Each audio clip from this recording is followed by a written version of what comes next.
Hey guys! In my last video I compared different weapons against the mooshroom monstrosity boss, and you guys suggested a few different weapon combinations that I should try out as well, and that's why today we have part 2 of that. I was also asked to compare the weapons again while having a battle robe with cowardice equipped. Now the fights are already recorded and measured, but I decided to make a separate video for that will be out within the next 2 days. I also decided to reduce the size of the table so that I only show the row with the average time.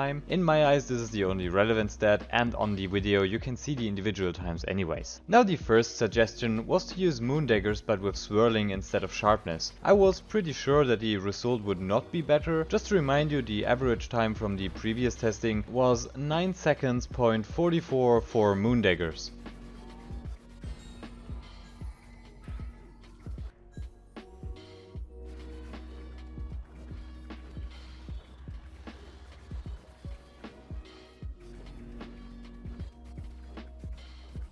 And it turned out that I was right about that. And I think the issue is that the combo of moon daggers is just too long, and that sharpness increases the damage of the critical hit and committed enchantments, as well as the inbuilt soul crit is just simply too much additional damage. In the end we got an average time of 12.18 seconds, which is about 3 seconds behind the one with sharpness.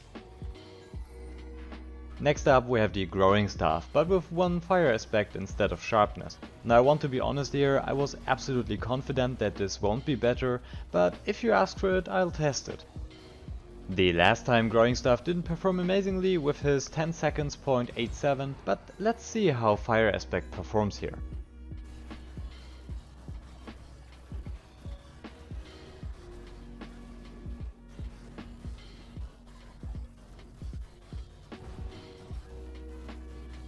Now, as I already said, I was not surprised about the results using fire aspect, as fire aspect in general doesn't benefit you a lot when you keep hitting the same target.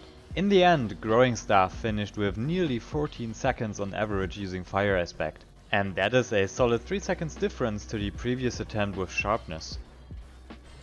Next we had the suggestion to try Fighter's bindings with shockwave. Other than before, here I actually saw potential in it being better than my picks. Swirling on bindings is that great because of the fast combo that bindings have, so naturally shockwave should do very well too.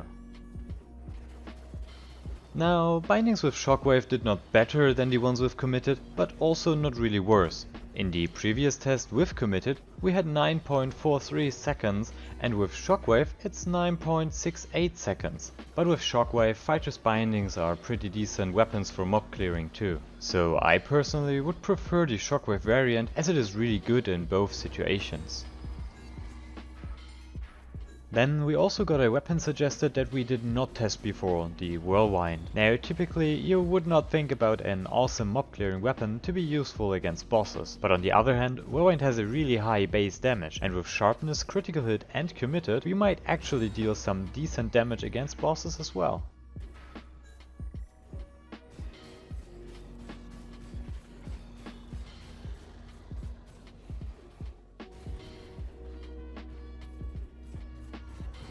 Now, whirlwind did not exceed my expectations, as the weapon obviously would stay behind the top tier boss killing weapons, but for that the weapon actually made some decent times with an average of 12 seconds .23 and is still nearly 3 times as fast as the rapier we tried last time.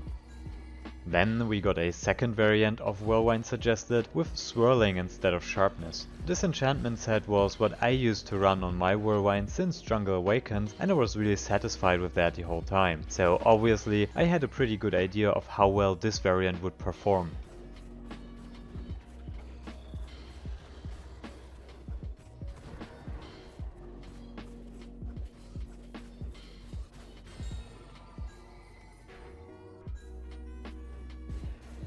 On this example here we can see just how powerful swirling can be when used on the correct weapon. With 11 seconds .26, this variant is about 1 second faster than the one with sharpness, but yet still too far away from the other top tier boss killers. Then we also got another Truth Seeker suggestion. I really don't know why I did not think of Enigma the last time, but here we go. With critical hit and Enigma we take away some of the consistency of Truth Seeker, but therefore add a much higher damage potential to it. So I was really excited to test this one out.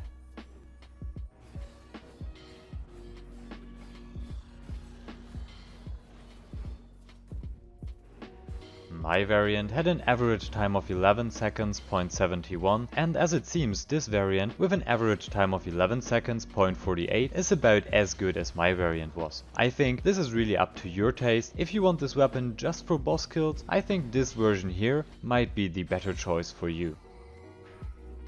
And finally, the second part of the growing staff suggestion is yet another Truth Seeker variant, using Echo, Sharpness and Critical Hit, but I don't think that Sharpness can outperform either Enigma or Swirling, as both add just a lot of damage to it, but I wanted to test it anyways.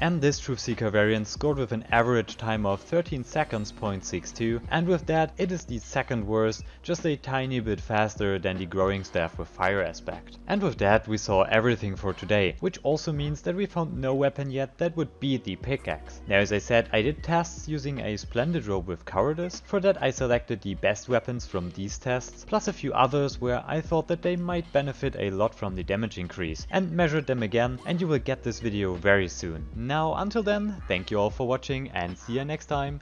Bye bye.